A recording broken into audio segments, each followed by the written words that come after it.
Today we have the residents of Gurgaon Sector 71 who complain that even though they have paid crores in external development charges since 2009, they continue to live without basic infrastructure. There is no approach road to the apartments. The main 60-meter wide proposed approach road in Sector 71 of Gurgaon is blocked with a huge mound of earth, and a sewage treatment plant and a garbage dump is what their daily eyesore is.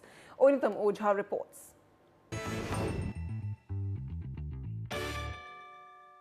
We are at one of the poshest projects of Gurgaon. Everything inside looks perfect.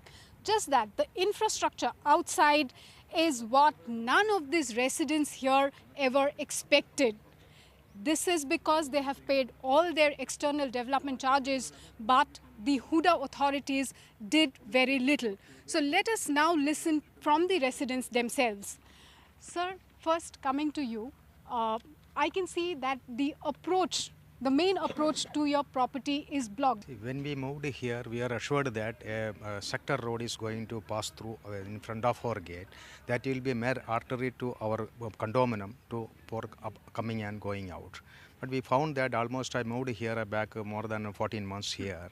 But we could see no improvement, no work in progress so far. Some of our residents made a very deep follow-up with the government. When they go to some government offices, they simply wash their hand. You go to Tahsildar, you go to Patwari, you go to district magistrate. So our poor people from one pillar to one pillar going with some file and paper. What kind of external development charges have you paid till I date? think Since so. when? Approximately every flat owner would have paid close to 6,75,000 rupees as EDC charges, and we have close to 800 odd flats, which is close to 48 crores that you would have put into the government kitty of their treasury.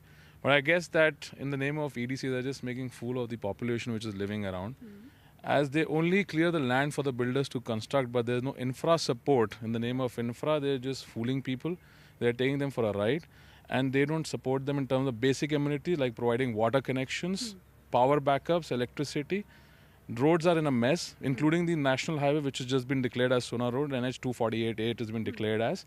And water logging during rains, connecting Rajiv Chowk to Sona and Alwar, which is water logging on at least 18 meters of the road, which is a 6-lane highway. It's in a mess. Speed breakers, no signals, and no electricity to the route to these apartments as well. So it's in a great mess, and it's high time that somebody takes the ownership and nails somebody for their job which they are doing. And somebody has to sign personal indemnities as a government officer and make themselves liable for this kind of infra support that they are giving. That's what I'd like to sum it up with. I'm coming to you about the security issues here, the street lighting and all. So yeah, there is no street lighting when we cross the road towards Faisalpur.